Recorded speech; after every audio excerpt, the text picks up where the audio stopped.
Ahn, Hoje eu vou falar um pouco da minha experiência no programa de treinamento para professores de japonês da Fundação Japão, né? Eu trouxe, primeiramente, aqui uma breve apresentação minha. Sou o Igor, sou natural de Fortaleza, do Ceará, no Brasil, né? Eu sou professor de japonês no curso de japonês da Universidade Estadual do Ceará. E eu também sou professor de português e literatura em escolas de ensino médio. Eu tenho 32 anos, gosto de anime, gosto de musculação, gosto de jogos de tabuleiro.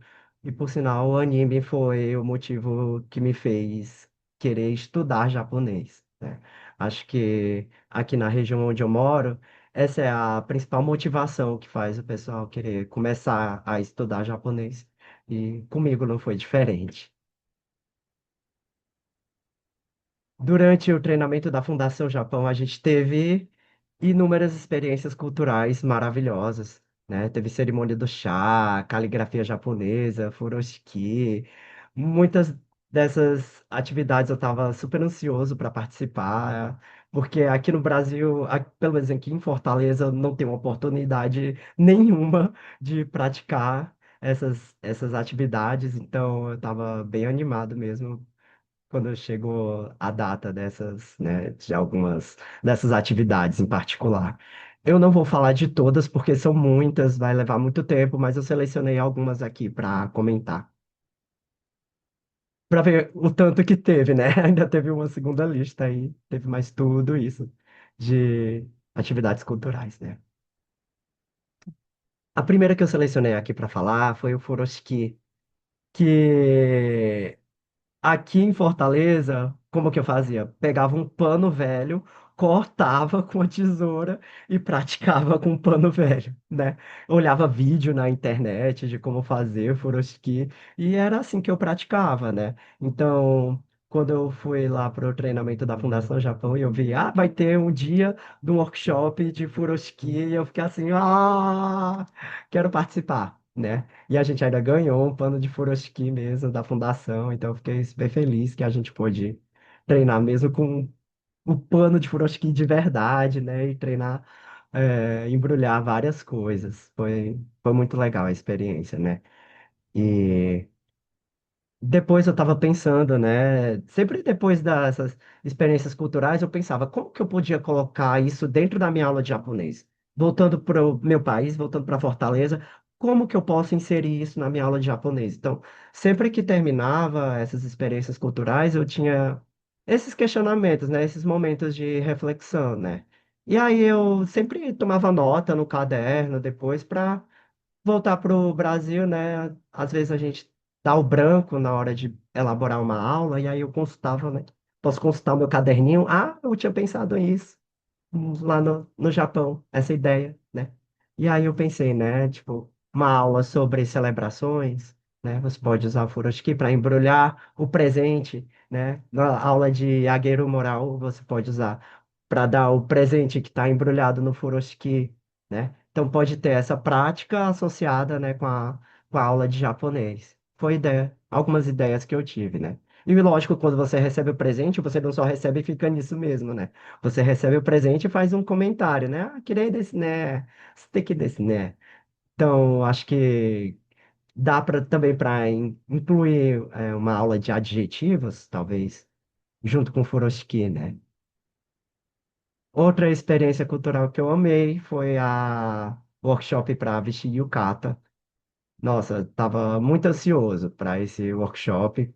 A gente foram divididos, né, a turma dos meninos com a turma das meninas, e a gente pôde escolher o yukata que a gente queria vestir. A nossa sensei lá foi bem rígida, mas depois do workshop que acabou, ela super elogiou a gente, disse que tinha gostado de ver como a gente tinha é, se esforçado durante o workshop e tal, foi muito legal. Inclusive, mais ou menos perto do final do treinamento, eu fui, né, para Kyoto, e aí eu tinha comprado um kimono e eu mesmo vesti por conta própria, e depois eu falei para Sensei, eu vesti o kimono por conta própria e tal, aí ela ficou super feliz, né? Me lembrei das aulas de yukata e tal, e eu vesti por conta própria. Ela ficou super satisfeita.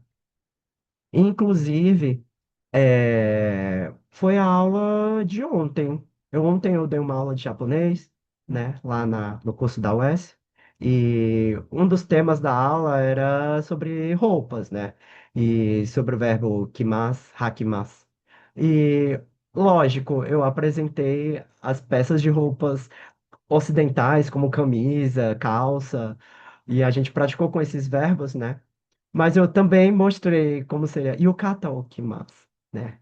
Então, eu usei peças de roupas tradicionais, peças de roupa do kimono, do yukata, né? E associei com os verbos, né, do kimasu, do hakimasu, e expandi mais, assim, o interesse cultural, né? Não só as peças de roupa ocidental, mas introduzir essa parte tipicamente japonesa na aula também. Eu acho que os alunos gostaram bastante, né? Ah, essa experiência foi maravilhosa. Taiko, né? Eu nunca tinha tocado taiko antes, né? O meu curso aqui não é um curso de japonês grande, então não tem taiko, não tem shamisen, né? Não tem instrumentos musicais japoneses. E poder ir lá para o treinamento e ver uma demonstração, né? Uma apresentação de instrumentos tradicionais, assim, foi incrível. O grupo de taiko que tocou lá, a gente pediu bis. E eles tocaram mais outra música pra gente, assim, foi simplesmente maravilhoso, maravilhoso, né? E poder também, nem que fosse um minutinho só, a gente poder pegar no instrumento e tocar, foi maravilhoso, né? Infelizmente, aqui na minha cidade, né? Eu não tenho como trazer essa experiência completa para os meus alunos, mas eu tive pensando, né? Como que eu posso trazer isso para minha aula de japonês, né? Então eu pensei, por exemplo, fazer os alunos escutarem uma melodia, né? De taiko, de shamisen, e fazer eles refletirem, né? Compararem os instrumentos, compararem o ritmo, a melodia dos instrumentos, falar o que eles sentiram quando escutaram as músicas, né, que eu baixaria, né, do YouTube, por exemplo, para mostrar para os alunos. Então, mesmo não tendo os instrumentos de verdade aqui na minha cidade, eu acho que eu conseguiria, né, incluir essa parte de música tradicional japonesa. Porque o que é que os meus alunos conhecem normalmente, né? J-pop e J-rock, apenas, né? E poder trazer esses elementos tradicionais e expandir, né, os conhecimentos culturais do Japão, né? Para os meus alunos, eu acho que é uma oportunidade ímpar, né? Homestay. Foi simplesmente incrível, maravilhosa essa experiência. Era só quem tinha interesse, né? Não era todo mundo, não foram todos os estagiários que participaram, né? Era só quem tinha interesse, tinha que se inscrever, né?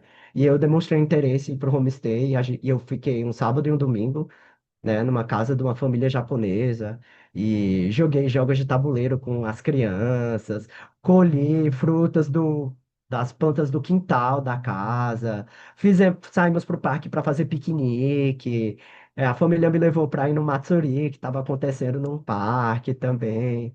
Eu pude ver de perto como que é uma casa japonesa, ver de dentro, né? Como que é uma casa japonesa, né? Como é um cômodo tradicional japonês, a, o sistema do ofurô, né? Que o patriarca toma banho primeiro no ofurô, depois vai a mãe, depois vão os filhos, e poder ver todo esse sistema e como que é realmente o dia a dia de uma família japonesa.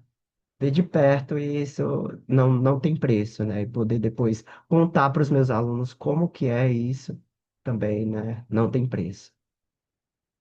Então, explicar, né, sobre a etiqueta na casa, as expressões, né? Isso de você, quando for entrar na casa, tirar o sapato, trocar pela sandália que usa dentro de casa. Esse tipo de coisa a gente não tem aqui no Brasil, né? E poder vivenciar isso e depois poder explicar para os meus alunos como que é realmente, é... nossa, não tem preço essa experiência, né? E usar essas expressões, né? Tadaima, okaeri, tekimasu. explicar como que usa. É incrível, foi incrível a experiência do homestay. Para o pessoal que tem interesse em se inscrever para o programa, minha recomendação, marca lá, eu quero ir para o homestay, porque vale a pena.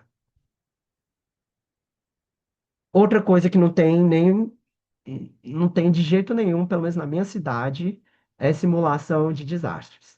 Aqui em Fortaleza não tem esse tipo de coisa, né? E poder participar de um evento desses lá no Japão foi incrível, né? É, de repente soou o alarme dentro da fundação dizendo fujam, fujam, fujam.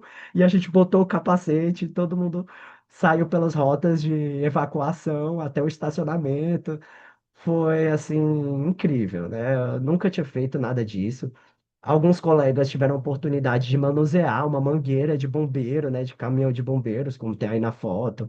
A gente entrou numa câmara cheia de fumaça para simular como seria dentro de um prédio com incêndio, né, que tá cheio de fumaça, e a gente passava com um pano no rosto, com a cabeça baixa, e aí eu pratiquei massagem cardíaca, então foram várias atividades assim de realmente sobrevivência, né? E que são úteis para quem quer ir para o Japão e sonha em morar no Japão ou estudar no Japão, né? Essas habilidades, essas experiências são muito importantes, né?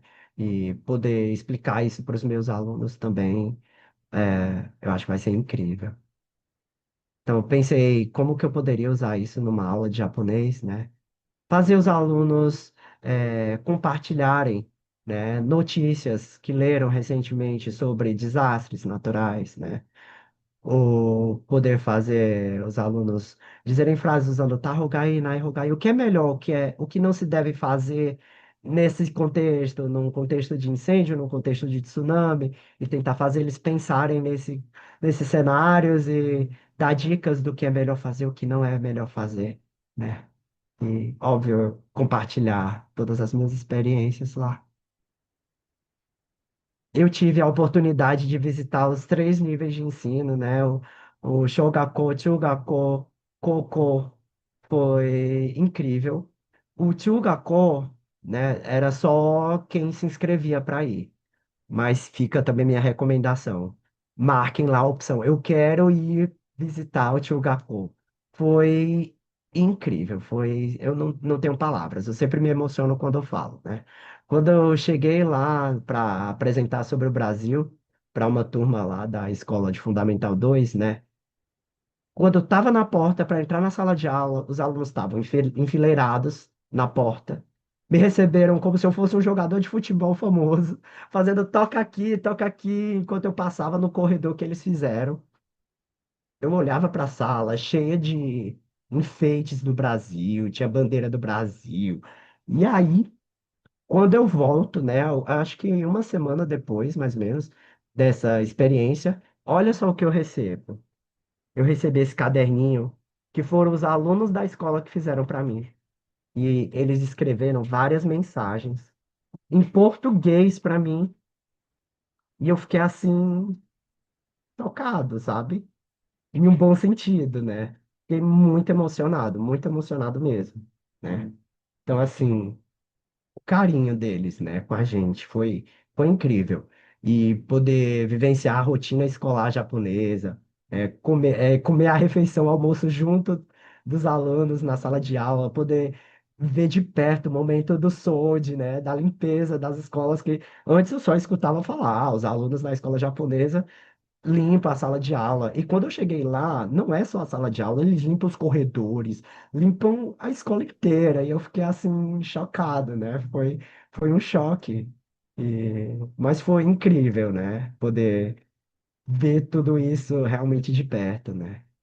E pensei depois, né? Como que eu poderia usar todas essas experiências visitando escolas na minha aula de japonês, né? Pensei, um debate sobre educação, sobre comparar a educação no Brasil e a educação no Japão, como é a escola no Brasil, como é a escola no Japão, né? Fazer um debate, falar sobre a rotina escolar, usando verbos, usando horas, né? Pegar uma tabela de horários de um estudante do ensino médio e conversar a respeito dessa tabela de horários, qual é a aula que eu vou ter agora, qual é a aula que vai ter depois, e também incentivar, né, se for uma escola grande, né, tiver essa possibilidade, incentivar os alunos a criarem clubes escolares, como tem no Japão, né? Ah, temos alunos aqui que têm interesse em origami. Ah, pois vamos criar um clube de origami, né? Então, tentar fazer esse incentivo nos alunos do curso.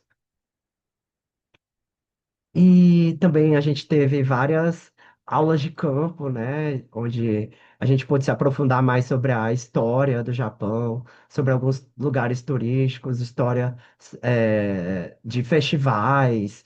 E a gente foi no Museu do Kanди também, que eu achei o máximo, foi incrível, né? Em Kyoto. Museu do Futuro em Odaiba foi incrível. Ver as exposições lá sobre saúde, sobre as células IPS, ver robôs de perto, poder tocar nos robôs. E, nossa, foi uma experiência incrível, incrível mesmo, né? E, de novo, pensando em como eu poderia trazer isso para minha aula, né? Poder fazer uma aula sobre história do Japão, né? E fazer os alunos fazerem uma linha do tempo da história do Brasil e a história do Japão e comparar, né? E eu acho que é uma boa ideia de trazer esse tema para. Né? E por que fazer cultura e japonês juntos, né? Às vezes a gente não tem muito tempo na aula e não tem tempo para dedicar só para cultura e fazer isso junto é mais tranquilo, né? Ensinar boas maneiras sobre estilo de vida no Japão evita que os alunos tenham problemas quando vão para lá.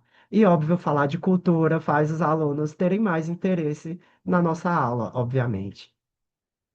E, nossa, participar desse treinamento, o sentimento que fica foi, assim, satisfação total. Quando eu terminei de apresentar a Mugi Yu-Gi-Oh! No final do semestre, totalmente satisfeito e se tivesse a oportunidade de participar de novo, eu participaria. Foi simplesmente incrível. E é isso, gente. Muito obrigado por me assistir. Domo arigatou gozaimashita.